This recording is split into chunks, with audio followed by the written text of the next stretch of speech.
係，因為叫 uncertainty 咯，乜都唔肯定咯，乜嘢都唔肯定咯。咁啊一路等公屋咯，唔知等唔等到㗎，即係有個寄望咯，住先有個寄望咯。住得安心，看得見的希望，由劏房到公屋，街坊生活轉變。今集我哋同大家分享鄭先生、阿榮嘅經歷。住寶庭居之前咧，我就住過劏房啦，住過7年半到啦，住劏房。喺深水埗海壇街，深水埗欽州街個交界。逼遷啦嗰陣時，因為強拍，咁咧之後就搬去單身人士宿舍，咁就住咗1年到啦。佢一個大房八張床位，8張床咯。但係問題係，即係意識人，但係就問題係有時有啲衝突。中意鬥爭。自己住嘅。劏房嗰就自己住，但係舊唐樓咯，舊唐樓又即係可能有老鼠啊，耐唔耐一隻老鼠咁咯。唐3樓，咁咧就當然冇 lift 冇看更，咁冇人收垃圾嗰啲咯。點樣接觸到過渡性房？即係點樣可以？點樣知道有件事再申請咁樣？點樣知道？我諗係經社福機構咯。嗰陣時住深水埗啦，去嗰個叫社區組織協會咯，幫我申請公屋啊，幫我入過渡性房屋，即係俾我一個 concept，即係概念可以去過渡性房屋咯。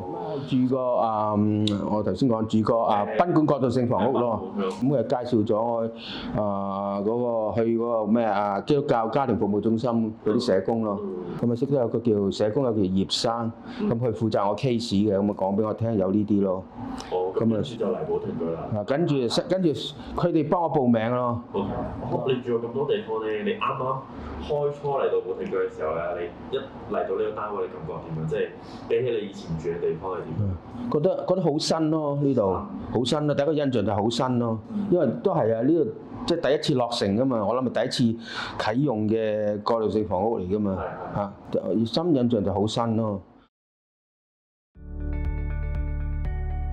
先提到劏房嗰度話水費問題都搞得大，但係呢度有自己獨立水電表。呢度有獨立水電表啱咁搬咗入嚟，啲社工又幫忙啦，又俾申請啲二手電器俾我哋啦，咁俾咗部二手冷氣機同俾咗部二手雪櫃嗰度咯。呢度幫到好大忙，有3個社工隊活動。例如咧，手機班佢有啲包粽整月餅即係整冰皮月餅種下少教種盆栽或者環保意識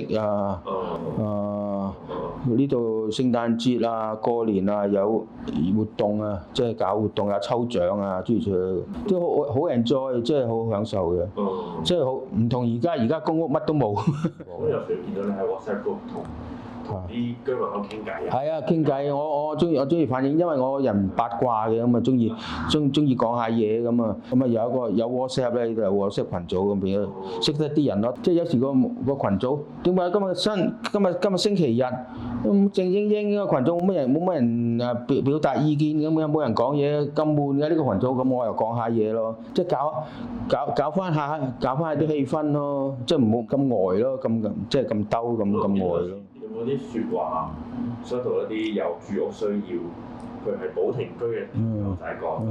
將軍澳覺得呢個配套係好啲咯，買餸買即係去食肆嗰啲可以容易啲揾啲比較平嘅地方咯，便宜嘅地方咯。係掛住呢度咩咧？呢度配套咯，即係寫咗呢個配套咯。即係呢度食嘢可以揾啲平啲嘅食嘢咯，或者係呢度嘅維康超市都大間啲咯。入住寶庭居咧，對你上高有啲咩幫助？即係幫助咧，就即係喺呢度住咗1年半咯，就連接到公屋咯，即係幫到好大忙噶啦。如果唔係，即係嗰1年半去邊度住啊？真係即係狼狽咯，冇安全感咯。最主要係冇安全感咯。你住一笪地方，呢度可以住短時間嘅，但冇安全感咯。咁狼狽咯，比較狼狽咯。咁有時即係失預算咯。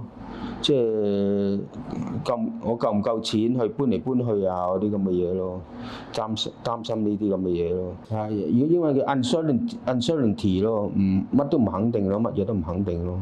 咁入到嚟之後就叫做有個寄望咯，咁啊一路等工咯，唔知等唔等到㗎，但係即係有個寄望咯，住先有個寄望咯，即係唔會咁彷徨咯個人。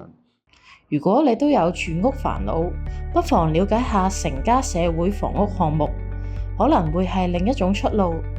下一集我哋帶大家去睇下阿榮嘅新居同埋佢喺新屋嘅生活點滴。